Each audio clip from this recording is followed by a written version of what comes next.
काकूच्या मागे लागलो, पण काकूची मुलगी पटली. एक इशारा केला की काकूची मुलगी बेडरूममध्ये यायची. कधी कधी तर सर्व घरी असले तरी पण तिला बेडवर. नमस्कार मित्रांनो, स्वागत आहे तुमचं आमच्या चॅनलमध्ये.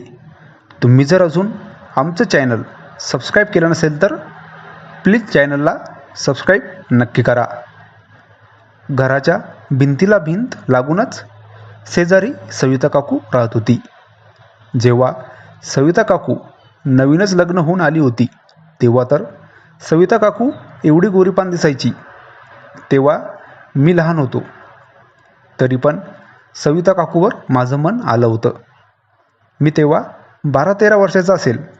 तेव्हापासून सविता काकूवर माझं मन आलं होतं. आता मी 20 वर्षाचा झालो आणि आता तर सविता काकूच्या मागेच लागलो होतो. काकू आमच्या घरी टी व्ही बघण्यासाठी येत होती. सोबत तिची मुलगी अश्विनी पण यायची. अश्विनी अजून लहान होती. सविता काकू घरी आली तर मी तिच्या मागे पलंगावर बसायचो. माझे पाय सविता काकूच्या मागे असायचे आणि मी पायाने सविता काकूला मागून स्पर्श करायचो. सविता काकू तर एकदम शांत बसून असायची. कधी सविता काकूच्या घरी जाऊन तिच्यासोबत गप्पा करायचो. सविता काकूचा नवरा कधी कधी रात्री शेतात जात होता.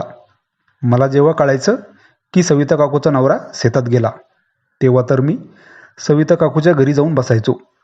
मला वाटायचं सविता काकू म्हणेल रात्री थांब सोबती. पण सविता काकू तर तसं काही बोलत नव्हती.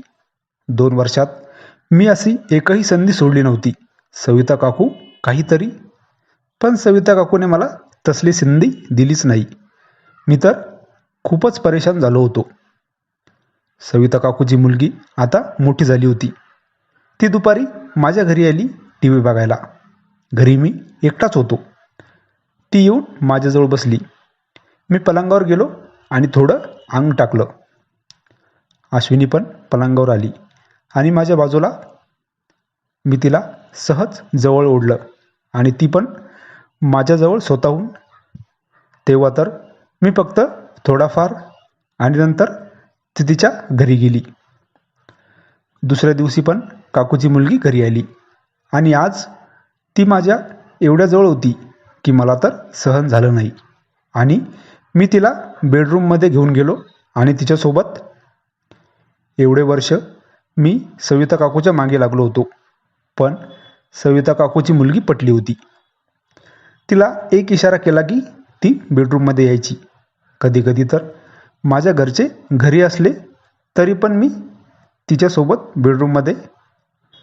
काही दिवसांनी सविता काकूला समजलं की तिची मुलगी माझ्यासोबत.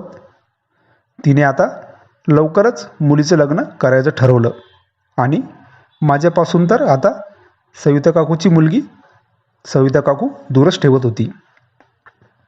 ही कथा पूर्णपणे काल्पनिक असून वास्तविक जीवनाशी काहीही संबंध नाही. ही कथा फक्त मनोरंजनासाठी आहे. मित्रांनो, कथा आवडल्यास चॅनलला सबस्क्राईब करा. धन्यवाद.